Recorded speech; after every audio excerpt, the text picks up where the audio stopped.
A classroom is very much like a community, in the sense that both involve a group of people with a similar characteristic living, working, or in this case, learning in the same place. A classroom consists of many different individuals that are unique in their own way. What ties them together is the feeling of knowing that their voices are heard, their needs are met, and that their fellow community members have their best interest at heart. Classrooms should nurture the sharing of common goals, interests, and attitudes. In order for a classroom to thrive and for the students to get the most out of their learning experience, everyone must feel as if they are a part of the learning community. Everyone must feel included. We've learned as teachers that we have to create classroom agreements like attentive listening, appreciations, mutual respect, and the right to participate or to pass. Teachers must be proactive in their efforts to create an inclusive classroom. This involves being a role model and demonstrating good manners and a positive attitude, even when students may get on your nerves.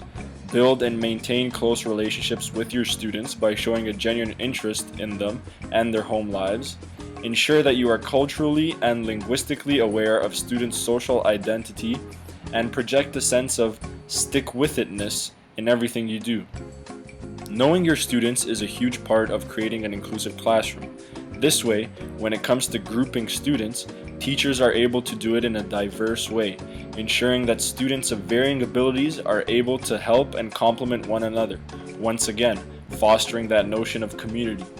This community will help address specific academic, social, and emotional needs that certain students may be facing. Again, this is only possible if teachers know their learners. Some activities that teachers can use to help build inclusion and a sense of community in their classroom are concept maps, graffiti, think, pair, share, name tag art, what's in my wallet, and games such as One Ball Pass, among many others. By striving to create an inclusive classroom for their students, teachers are providing learners with a safe, equitable space. They are also setting the tone for their classroom and getting a real pulse on their students. Lastly, not to be forgotten, inclusivity adds fun to regular lessons and classroom activities. As Carl W. Buechner once said, "They may forget what you said, but they will never forget how you made them feel."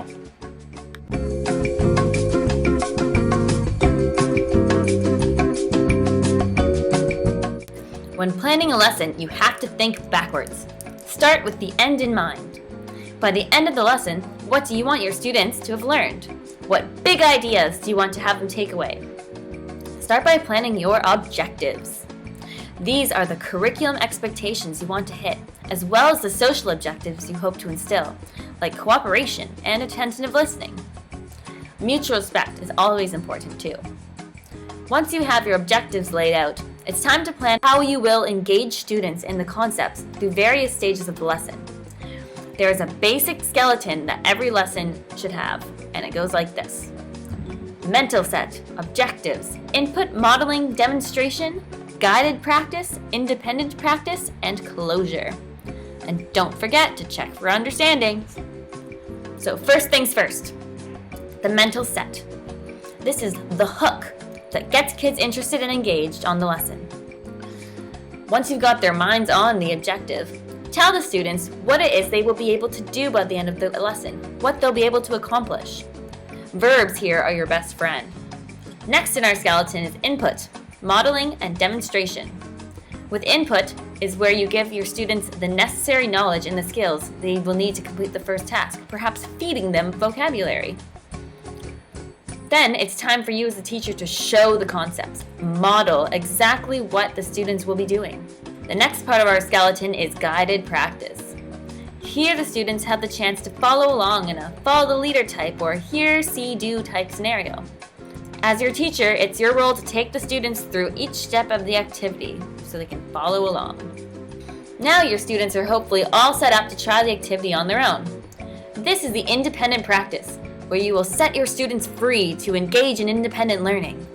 All the while, don't forget to be checking for understanding. You want to make sure that every kid is getting it throughout the lesson. Use techniques like think, pair, share, thumbs up or down, and random questions to constantly gauge students' comprehension, and then adjusting your own pacing and instruction accordingly. So, this brings us to the final part of the lesson, the final bone in our skeleton, the closure. While you might be tempted to skip it, maybe pressed by time, it is crucially important to give students the chance to share what they've learned. So take the 2 minutes and wrap up the lesson. Have the students share their learning in a community circle, maybe using 2 stars and a wish, or even my favorite, a ticket out the door. The more students that you have share, the better.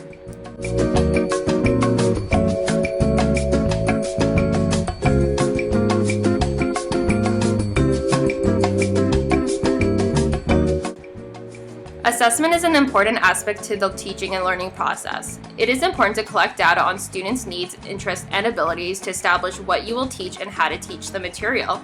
It is important that assessment is balanced and include oral, written, and performance tasks. This is when it's really important to be aware of the different multiple intelligences in your classroom in order to give all students opportunities to shine. When planning assessment, try and adapt a variety of assessment strategies. Try and move away from always using traditional paper and pencil tasks to more authentic and performance-based assessments. This is when you plan tasks that mimic real-life experiences and engages students in contexts as encountered in the world beyond the classroom. An example of this is relating subjects like math to the real world. It is also important to be aware that assessment serves different purposes at different times. Assessment for learning is digging for what students already know and what they can do, while assessment as learning is when a teacher provides the student with ongoing feedback to improve their learning and what needs to be done to help the student meet success. As teachers, we need to remember that letter grades and scores should not become a focus of assessment, but the purpose is to improve students' learning. Students need clear and specific suggestions on how to improve their quality of work. This is a crucial part of assessment because how are kids supposed to improve without any proper advice and suggestions? When needed, teachers should also provide accommodations to help their students meet success. Examples of accommodations include providing alternative tasks, scribing for students, and checking for understanding.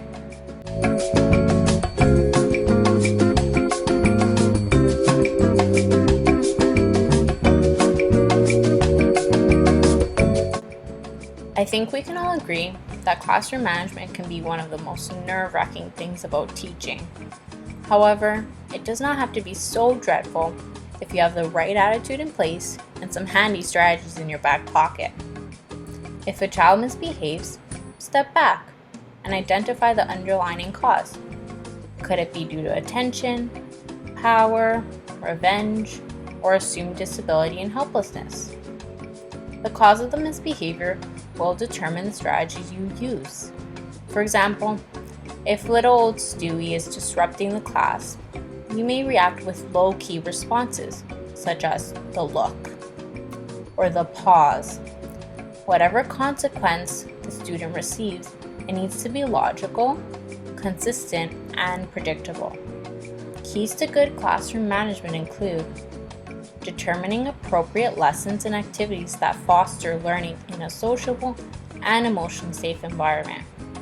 These activities should include establishing classroom rules and group norms, such as creating an agreement, accommodate the needs of learners, and ensure students are motivated. Lastly, decide what role you play as a teacher. Barbara Coloroso identifies 3, which are the brick wall, the jellyfish, and the spine. I know what I am. Do you?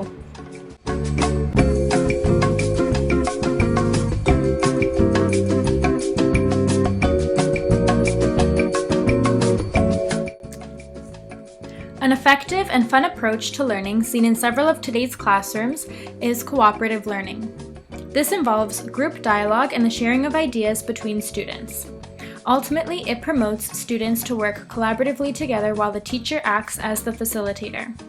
Cooperative learning results in several benefits for students, including social support, positive self-esteem, healthy relationships, high academic achievement, motivation, and constructive thinking. We can break down cooperative learning into 5 main elements. The first is positive interdependence, where students learn to rely on each other's ideas and skills and develop team goals. Next is face-to-face interaction. When students are paired in discussion, they have more opportunity to talk about what they're learning rather than the teacher taking over the discussion. The third element is individual accountability.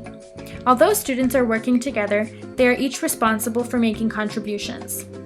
Social skills must be taught before engaging in group work to ensure students understand how to listen, share, take turns, and problem solve. The last element is processing or reflecting. It is important to discuss what was learned and how the group worked together. Overall, cooperative learning is social learning and gives students a chance to learn from each other.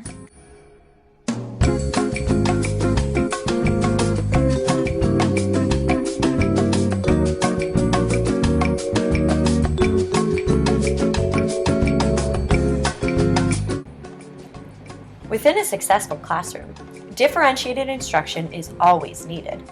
Even if you do not have students in your class with exceptionalities, differentiated instruction is used for all students because each individual is a unique learner. As a teacher, you need to know your students well in order to recognize their interests, strengths, and areas to be strengthened. In order for differentiated instruction to be successful, a teacher needs to believe that all children can and are capable of learning. Once a teacher has set up a positive atmosphere and an accepting environment, differentiated instruction can begin to occur. Anne Jordan's research indicates that there are two different types of teachers. The restorative teachers assume that problems reside largely within the pupil, whereas preventative teachers assume the environment, including instruction, plays a part in the student's problems. The teacher attempts interventions and requests assessment to identify instructional alternatives. Differentiated instruction is a way of teaching. A teacher can accommodate the students by giving more time, less questions, providing a scribe, or a different means of assessment. The teacher can also modify the program according to the child's individual education plan. Howard Gardner's research on multiple intelligences gives teachers direction for implementing differentiated instruction. The research done by Gardner states that there are 8 intelligences. Since the research indicates that children learn in different ways, teachers need to recognize the importance of differentiated instruction. Not all students are the same. The strategies that will work with one student in class will change with the next student or the next year. If a strategy or program is not working, teachers need to look at themselves first in order to change the outcome. Resources are available to provide support. Collaboration with parents and guardians, educational assistants, and outside resources will provide students with the best learning outcomes possible. It is important that you advocate for your students and give them a voice in order to speak for themselves. Most important, believe in yourselves. It's just good teaching.